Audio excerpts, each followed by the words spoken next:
I'm AT Gonzalez, you're watching Software Agents HQ, and here's our recap of Houston Arcade Expo 2024. Houston Arcade Expo returned to the Marriott Westchase in October 2024, not even a full year after the previous convention. There were dozens of computers and gaming consoles from the 8-bit eras and beyond, set up by Brian from the Guru Guys, Anton Gale, Z-Tex, and a few other standouts, like this PlayStation 1 LAN exhibit by Rafael Perez, allowing for 4-player Ridge Racing. In the vendor's room, there was also a tribute corner to Astro World, Houston's defunct theme park. After we were settled, we did a walk around in the main ballroom. There were over 60 arcade video games, and about 140 pinball games on the main floor. These games ranged in date from the 1970s, all the way to present day.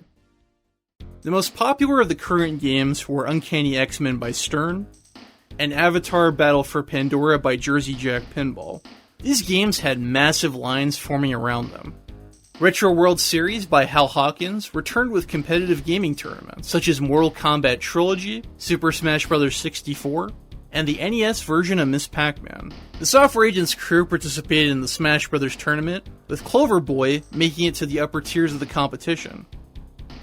We tried out the Battle Pod by MetCorp Entertainment for the first time ever. This is a long-running simulator game, where you pilot a robot suit and shoot at other people inside their own robot suits. The match is then broadcast on monitors outside for everybody to see. On Friday night, Jack Hughes and Nick Feldman of Wang Chung took to the center stage for about an hour. They played songs like To Live and Die in LA, Dance Hall Days, and yes, when all was said and done, you could say that we didn't have to drive a million miles to Wang Chung that night. Barrels of Fun, Houston's first ever pinball developer, had an elaborate display for their game Labyrinth, based on the Jim Henson movie with David Bowie. We attended their panel last year and met several members of the team.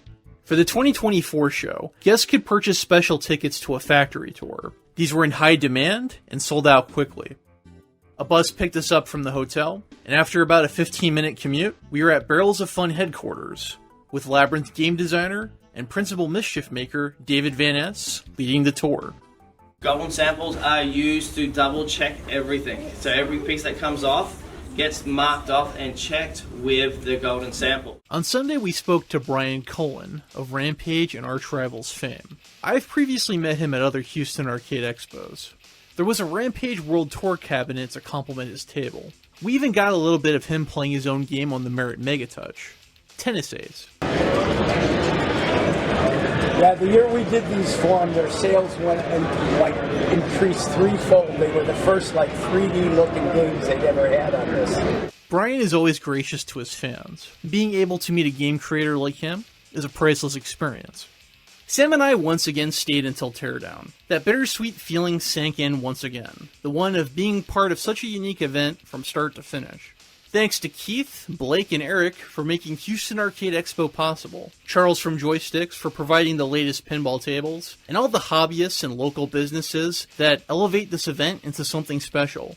Hey, make sure you're subbed to Software Agents, and stick around for more Houston area arcade gaming coverage.